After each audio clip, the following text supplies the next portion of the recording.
Thank you, Svi. So thanks to the organizers for the opportunity to speak here on behalf of the steering committee.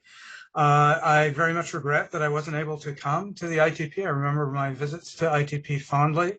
And also I've caught all of most of the talks remotely. I miss the interaction with all of my friends there. So I put here sort of, I thought this last little bit from Henriette's talk about the theory being about the pursuit of mathematical truth and beauty alongside both the experimental and phenomenological particle physics and description of nature. I thought that was a great motto for what we were aiming for. It certainly was something that motivated me to do particle theory, and I'm sure it motivated many of you.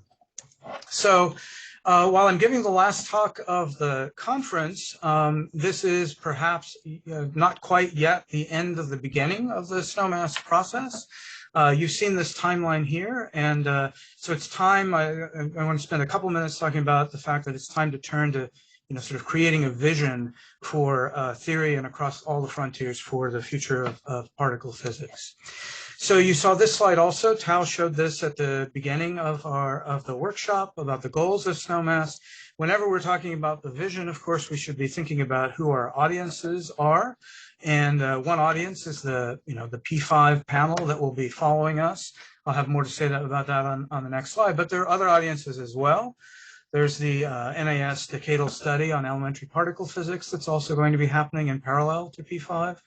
Of course, there are other fields that are, collaborating with us or that we can collaborate with that are also, coming through, doing planning processes, notably the Astro 2020 decadal survey, and of course the European strategy for particle physics update. And what we say should of course take into account what they're planning as well and complement that. So let me say a couple words about P5. The last P5 process was considered a success by DOE and Congress. It was a good basis. It did succeed, I think, in creating a coherent vision for what we wanted to do for the last decade or so in particle physics. It was felt to give a realistic picture, and it did form a solid basis for planning for that 10 years. P5 in regard to theory is, of course, perhaps a bit limited because its mandate tends to focus on projects and facilities and not as much on research or theory. It was, of course, theory was mentioned in the P5 report as quoted here, and there's a little more than that in the report itself. But I think there's significant opportunities for us to demonstrate that theory is even more important in the coming decade than it has been. The steering committee has created a set of questions that we're asking all of the frontiers. They're broad questions for the frontiers to answer. I'm not going to go through, and read these slides to you. They'll be online, but they basically encompass the following sorts of things. So we want everyone to think about and state their goals and what are their enabling tools and technologies, and how do we make sure that our community can fulfill the goals that we've set out for it. We ask frontiers to lay out the context in which those goals are going to be answered over the next decade or so. What are the opportunities that are there to answer these questions, and sort of what investments need to be made in order for those opportunities to be realized. Where are there opportunities for collaboration, both across frontiers, across disciplines? We've seen in the theory conference the potential for collaboration with computer science, with condensed matter, with nuclear physics, with other areas. So where are those collaborations? And of course, where are the international collaborations? We're an international field, of course. How do we best be good partners with our international collaborators? And then are there other issues like, recovery from COVID, for example, that are specific issues to that frontier that should be addressed? I don't want to take too much time because, I'm between you and leaving and having dinner and speaking more, but I did want to close with just a few thoughts about what the Theory Frontier report might say. And as a disclaimer, this is not in any sense some official view of the steering committee, nor is it supposed to mandate anything. Really, what the theory report says is our choice, as the theory frontier. But I thought that I would say a few things to sort of set a context and maybe start a discussion. So the first thing I don't think is terribly controversial. The cornerstone of the theory report, frontier report, should be making the case for the science. Sort of, why is it necessary to continue to invest in theoretical particle physics in the United States? What's the impact of doing that?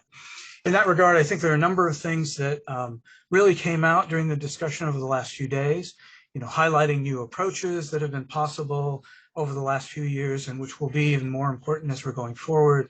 The lattice gauge theory input to PDFs and G-2 come to mind, machine learning, artificial intelligence, the possibility that that's going to be beneficial and advantageous in theory in the future, new techniques in scattering amplitude computations, advances in black hole information theory, all these sorts of things that we've been learning about over the last couple of days paint, I think, a very optimistic and broad and deep future for particle theory. And of course, highlighting that needs to be upfront and center in whatever we say in the theory frontier report. I think there's a real opportunity this time to explain the need for precise and detailed theoretical work. I was taking brief notes here. I think precision era appeared in talks today in cosmology, in collider physics, in neutrino physics. It was at least implicitly present in talks about gravitational waves, about dark matter.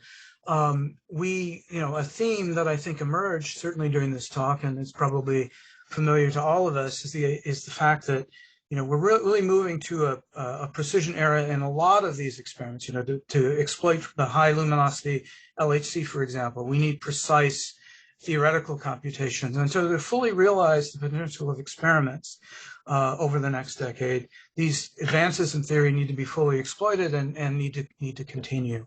And I think that's qualitatively different in many ways than where we were 10 years ago, and is something that we can really highlight. Looking forward, we're likely to have a midterm P5 evaluation in 4 or 5 years and a European strategy update. So if there are specific theoretical questions that we can formulate that we think there are reasonable chances of answering that will help to support decisions in the development of the next colliders, or needed to thoroughly explore the neutrino or dark sectors, if we can formulate and highlight those questions so that everyone has those in mind, I think that would be useful. We need to identify concerns that will limit our impact if they're not addressed. We had some very nice talks Monday evening by Howard Georgi and then the panel Devin Walker put together about addressing diversity, equity, and the need to address diversity, equity, and inclusion in theoretical physics and in particle physics in general. And we all know the need to support young scientists, to give some consideration to how best to recover from COVID. If we can identify those so that we have those in mind and start to address them, that would be, it's not that we haven't addressed them, but we need to continue addressing and improving. And then finally, of course, identify opportunities for further investments. I phrase that advisedly in this way. If we think about where we are as a nation coming out of 2 years of COVID, with almost 1 million Americans having perished due to the pandemic, and now a shooting war in Europe, as they say. If we are viewed as complaining, I don't think that will be well received. However, I think that we have a very strong case that investments in theoretical particle physics can pay off. So emphasizing that positive case, I think, has real potential. The last thing I wanted to bring up is that we shouldn't just think of our audience as P5 or the National Academy panel, but really it's our own community. This is the Snowmass process, is our time as a community to reflect on how things are going for us as a community and what we can do as communities or individuals to really further the science and further our community. So, for example, when we talk about diversity, equity, and inclusion, a lot of that really falls on us as individual PIs, as individual members of the community. The agencies can certainly encourage us to be more inclusive, and they certainly are doing that. But most of the action in that regard and the climate really depend on us, and continuing to highlight that and improve that and track our progress in that regard, I think, as a community for ourselves is important. On the scientific frontier, I can't think of any better examples of community contributions in the last decade than, for example, the G-2 theory initiative, which Aida and her collaborators have put together, which really showed how we can bring theory across multiple different avenues of proceeding, from lattice gauge theory to phenomenological physics to to experiment, really coming together as a community and having an impact. I think it was extraordinarily important that as the G-2 results were announced, there was a theoretical effort in parallel that really demonstrated the impact, the potential impact that has. So, how do we as a community continue to play a leading role in the global particle physics effort? That's really the case that I think we're going to have to make in particle physics as a whole. Finally, just to reiterate, this is not, while these issues have to be addressed in the Theory Frontier report, they're ultimately going to have to be addressed in particle physics as a whole.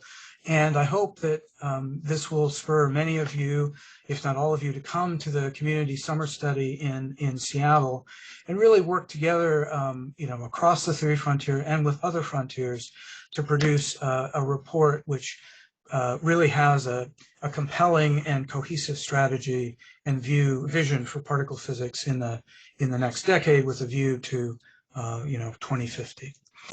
So I don't want to take too much time. I want to end here. So thank you all very much for listening. Thank you to the organizers and participants of the workshop, and the KITP staff for the support. Your participation and input will make Snowmass 2021 successful. Thank you.